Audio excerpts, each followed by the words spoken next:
होती लक्षात ठेव. शेतकऱ्याची पोरं आहेत आपण.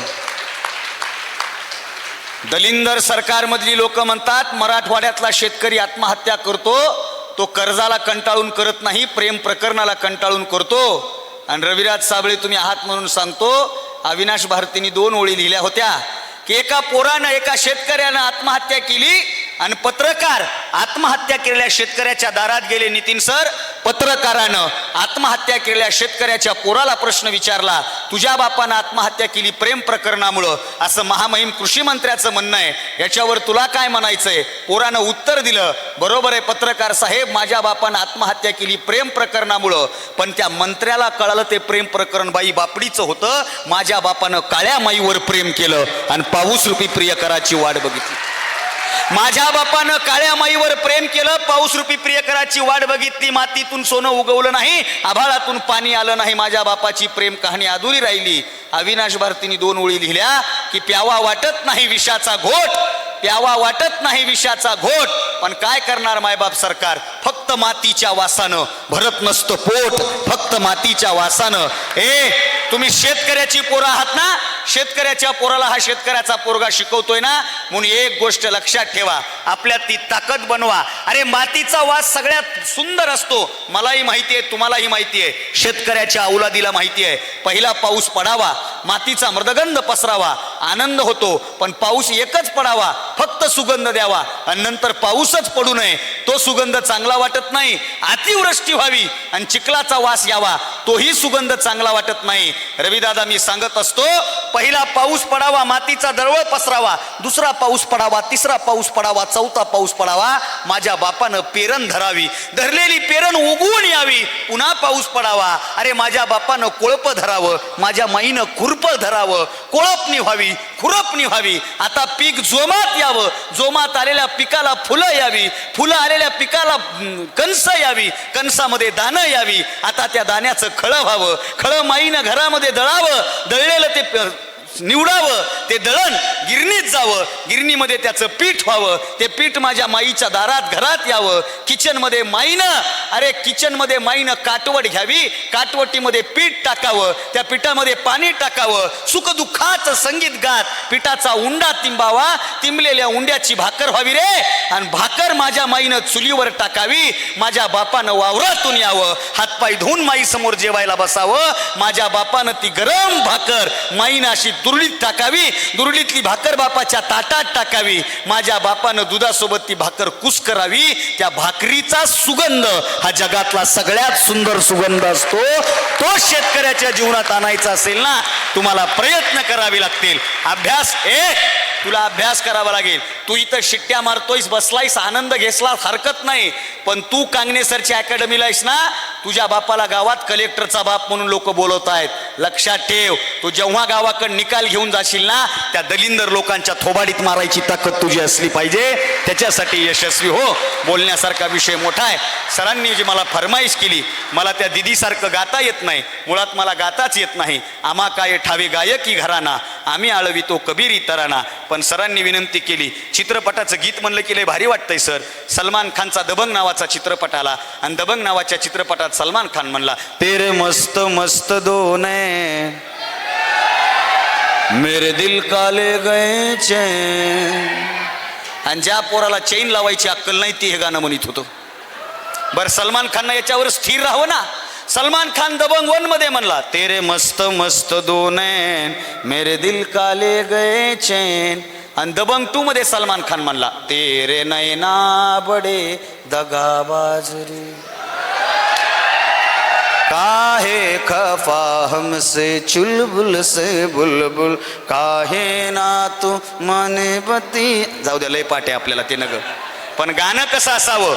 लोककवी भीमशाहीर वामनदादा म्हणतात, मानसा इथे मी तुझे गीत गावे, असे गीत गावे की ज्यात तुझे हित व्हावे, तुझे हित व्हावे. सरांनी मला विनंती केली म्हणून छत्रपती शिवरायांची एक ओळ तुम्हाला ऐकवतो. त्या गाण्याच्या शेवटी बी आहे, काय रे आवडलं का गाणं? गाणं तसं असलं पाहिजे. हे हे मावळा मी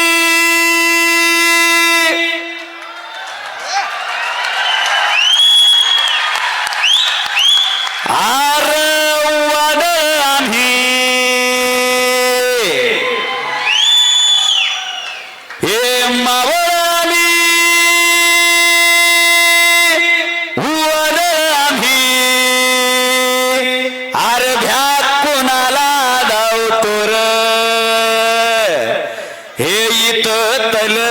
तलवारीशी, हे इथं तलवारीशी नात हे मातीशी, भाकर सरणावरची रोजर खायाची, रयतेचा राजा आम्ही हात रतयाच, जिकत नाही जवर तवर झुंजत राहायाच, तुकडे तुकडे अरे तुकडे तुकडे तुकडे तुकडे झाले तरी मी कना कनानं झुंजतो र, शिवराज शिवराज शिवराज राजार, इथं पाय इथं पाय ठेवण्या आधी विचार दोस्ता कर बर.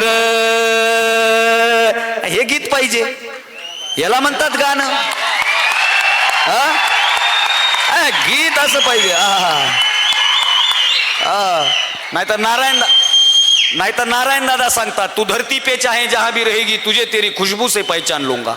अरे तू माणूस आहेस का कुत्र आहेस? सरांची इच्छा म्हणून 15 ऑगस्ट होऊन गेला, आपण देशभक्तीची गीतं गायली.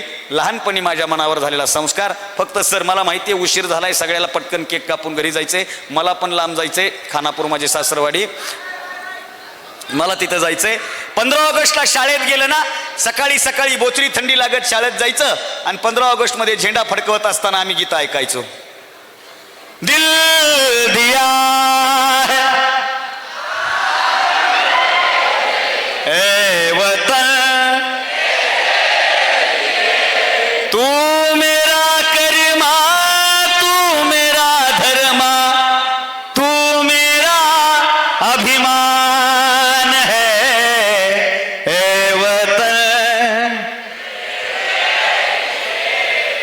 वतन महबूब मेरी तुझ पे दिल कुर्बान है.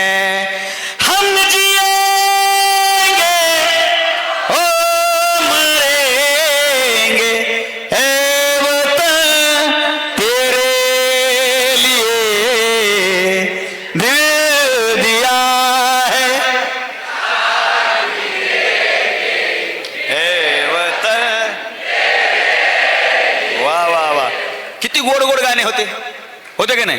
ये देश है वीर जवानों का, अलबेलों का, मस्तानों का, इस देश का यारो, ये देश है दुनिया. आणखीन एक गाणं होतं, लंडन देखा और देखा जापान. मधीच अमरीश पुरी यायचा, माझा पाहुणा आहे, दादाच्या जवळचा आहे, आणि अमरीश पुरी म्हणायचा, I love my India, I love my India.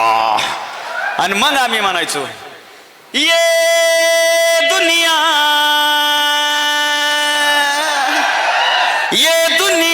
एक दुल्हन दुल्हन के माते की बिंदिया, ये मेरा आय लव्ह माय. वाह. आणि या कार्यक्रमाच्या निमित्तानं माझ्या लहानपणीची प्रार्थना सगळ्याला माहिती, खरा तो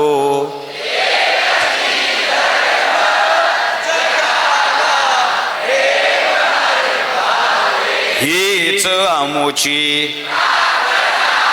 हेच आमोचे मानसाने मानसा सम. क्या बात है. आणि या कार्यक्रमाचा उद्देशच आहे माणसानं माणसासोबत माणसासारखं वागावं.